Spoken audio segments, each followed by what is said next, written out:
Morning friends, আমি মৌমিতা। আমার channel আর ক্রিস্টালে তোমাদের অনেক অনেক ওয়েলকাম আর ভালোবাসা দিয়ে একটা নতুন ব্লগ শুরু করলাম।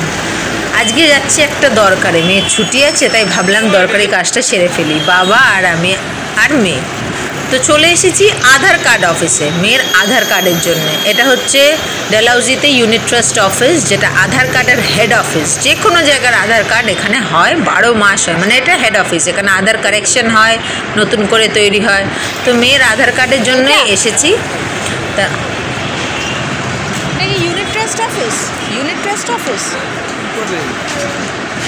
নিয়ে করবো আধার কার্ড। কাজ হয়ে গেছে। এটা দেখো রাইটার্স বিল্ডিং, ব্রিটিশের রাইটার্স, রেড রঙের। যদিও এখনও এখানে আর হয় না, মানে আসল কাজ নবান্নে হয়, কিন্তু একসময় এটাই ছিল রাইটার্স বলে, যেটাকে আমরা জানি। তো আমাদের কাজ হয়ে গেছে, বাড়ি ফিরছি। আর এই চত্বরে কোনো বাস আসে না, কিছুটা তোমাকে হাঁটতেই হবে, তবে বাস রুট। তাই বাস থেকে নেমেও কিছুটা হাঁটতে হয়েছে, আর বাসে ওঠার জন্য কিছুটা হাঁটতে হচ্ছে। বেশি না, বেশিক্ষণ লাগে না বাসে, 10 থেকে 15 মিনিট। এবার বাড়ি ফিরছি। দেখো 1:20 আজকে হয়েছে আমাদের ভাত, এই যে কলমি মাছ, আর এটা পালং শাক, মনে হয় পালং শাক দিয়ে বেগুন আলু মূলো দিয়ে, নিরামিষ।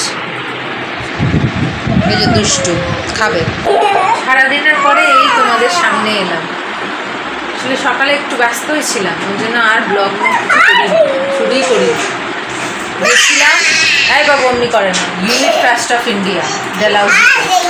এটা হচ্ছে আধার কার্ডের হেড অফিস, মানে কলকাতায়, ওয়েস্ট বেঙ্গলে যেখানেই যাই হোক না কেন, নদিয়া ফদিয়া, এটা হচ্ছে হেড অফিস। মেয়ের জন্য গেছিলাম, কিন্তু হলো না, কারণ ওর বাবাকে হতে হবে। আমার ইয়েতে অসুবিধা আছে, অনেক ঝামেলা। অসুবিধা হবে, কিন্তু অনেক ঝামেলা, সময় লাগবে বেশি। কিন্তু ওর বাবা থাকলে, যেহেতু ও ওখানে হয়েছে, ওর বার্থ সার্টিফিকেট ওখানকার, মানে রানাঘাট, তোর বাবা থাকলে চ্যাটাক করে হয়ে যাবে। তোর বাবা আসুক, তারপরে করবো। এটা সারা বছর হয়, মানে এটা এই অফিসই এইসবই কাজ হয়। বলে আপনি তখন আসুন, একবারে হয়ে যাবে, এত ঝামেলা করবেন কেন? আমি দেখলাম ঠিকই তো, ভালো হলো, দেখা হলো, ঘুরে আসা হলো। কোথায় আছে অফিসটা সেটাও জানা হলো। তো এসে ততক্ষণে মায়ের সব হয়ে গেছে। এসে আগে ওকে স্নান করালাম, আমি স্নান করলাম। এসে দেখছি মা ঘর মুছতে, তো একটু রেস্ট করলো। ডাইরেক্ট রোদ থেকে এসে স্নান করতে হলো না। তারপরে স্নান করলো, আমি স্নান করে, কেমন আমার মেঘলা মেঘলা করছে। সকালে ঝিরঝির পড়লো বেরোনোর আগে, কিন্তু আমরা গেছি ভালো, এসছি ভালো। তারপরে এসে স্নান টান করে প্লাস্টিকটা দিয়ে দিলাম। এবারে বসবো, দুষ্টুকে নিয়ে খাওয়াবো। আর ও রিজার্ভ ব্যাঙ্কও দেখেছি, কিন্তু রিজার্ভ ব্যাঙ্ক আর শেয়ার করি না। বাবা ব্যাংকের সামনে কত পুলিশ বলে, কি ভিডিও করছো, ওই জন্য আমি করি। রাইটার্সের সামনে কত পুলিশ। ঠিক আছে, বসি। দেখা এটা খাচ্ছে স্যুপ, 6:25। এই যে দুষ্টু দাদু জিজ্ঞেস করলো, তুমি কিছু খাবে? প্রথমে বললো বাউলি। আমি বললাম বাউলি না, বাইরের কিছু খাবে? তো মোমো, ওর ওই একটা মোমোই ভালোবাসে, মোমো। কটা মোমো এনে দিল, ওকে কটা দিলাম, কটা খেলাম। আর ওই স্যুপটা খাই না, ভালো লাগে।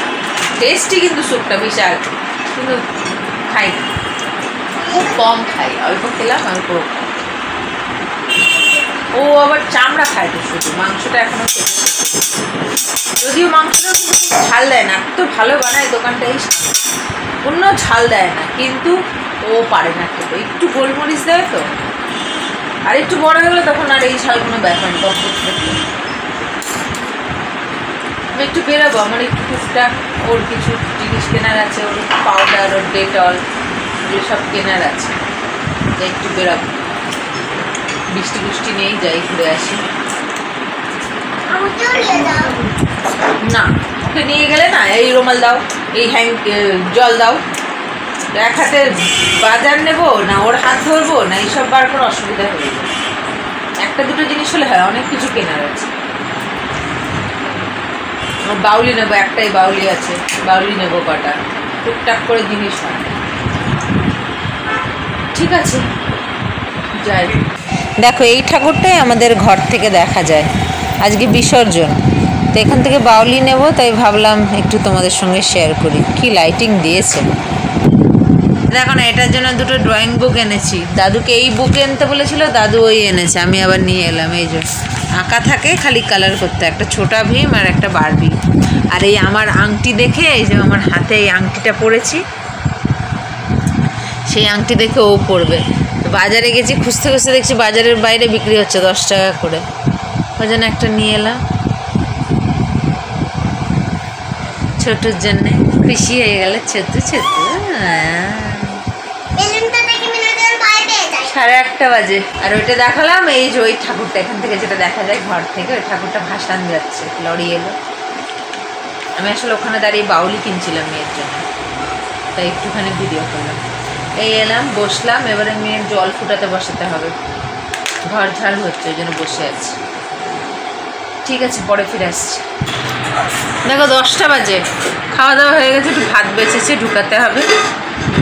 এই যে দুষ্টু 9টার দিকে ফোন দেখছে, আজকাল বেশি ফোন দেখছে না। 9টার দিকে বসেছে, এই খেয়ে উঠলো। এই যে কালারিংই করছিল, বইটা করেছে কিছুটা, বারবিটা। আমি এখন এই কাপড় চোপড়গুলোকে ঘরে তুলে দেবো। ওকে আজকে যেটা পরিয়ে নিয়ে গেছিলাম সেটাকে ধুয়ে দিয়েছি, স্নানের সময় ধুয়ে দিয়েছিলাম। আর আমারটা আজকে বেরোবো বলে ধুইনি, আমারটা কালকে স্নানের সময় ধুয়ে দেবো, সন্ধ্যাবেলায় ধুয়ে দেবো। এই হলো এখন ব্যাপার। তাহলে ওষুধ খাওয়া তো কাপড় চোপড় ঘরে তুলে হয়েই, কালকেও তো ছুটি, পরশু ছুটি, সামনের সপ্তাহে অনেকদিন ছুটি হতে পারে মনে হচ্ছে। বাবা মা শুতে চলে গেল। ঠিক আছে, ব্লগটাকে আজকে এখানে শেষ করছি। আগামীকাল আসছি আবার একটা নতুন ব্লগ নিয়ে। তোমরা ভালো থেকে সুস্থ থাকুন, নিজেদের খেয়াল রাখো। Good night.